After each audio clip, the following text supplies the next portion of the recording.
সকাল সকাল চলে আসলাম টাইপিং সেন্টারে কাজ করার জন্য। আর এইটা হচ্ছে আমার সেই টাইপিং সেন্টার যেটাকে আমি শ্রদ্ধেয়ভাবে কাজ করে আসছি 1.5 বছর ধরে।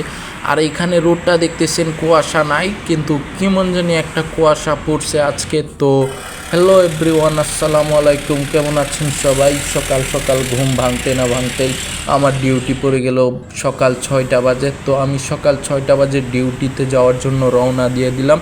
তারপরে দেখলাম গম্বুজ গাড়ি কয়েকটা দাঁড়ায় রয়েছে আমার সামনে, এগুলোর জন্য আমার হাঁটতে একটু কষ্ট হইতেছে। আর দেখি এত সকাল সকাল এত গাড়ি কোথায় যায়, আর এত গাড়ি কেন রোডের মধ্যে। তারপরে আমি দেখলাম একটা ফার্মেসি যাওয়ার পথে, সেই ফার্মেসি হচ্ছে আপনার কাতারের মধ্যে একটা ভালো ফার্মেসি, কিন্তু এটার ভিতরে আপনি যাবেন 50 টাকার জায়গার মধ্যে 250 টাকা বিল আসবে।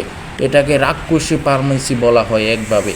আর এটা দেখতেছেন টেস্ট অফ এশিয়া, এটা হচ্ছে আপনার শ্রীলঙ্কার একটা উন্নত মানের একটা রেস্টুরেন্ট, যেটার মধ্যে কোনো কাস্টমার থাকে না, শুধু শ্রীলঙ্কান কয়েকটা তামিল ল্যাঙ্গুয়েজই তারা খাওয়া দাওয়া করে।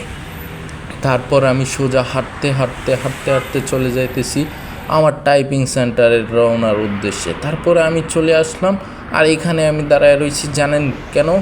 এখানে এই গাড়িটা দেখতেছেন, এটা হচ্ছে আমার মামার, মানে আমার স্পন্সরের। তো আমি এখানে দাঁড়ায় একটা ডকুমেন্ট দিতে আসছি, আর আপনাদেরকে একটু দেখাইতেছি আমাদের গম্বুজ টাইপিং সেন্টার।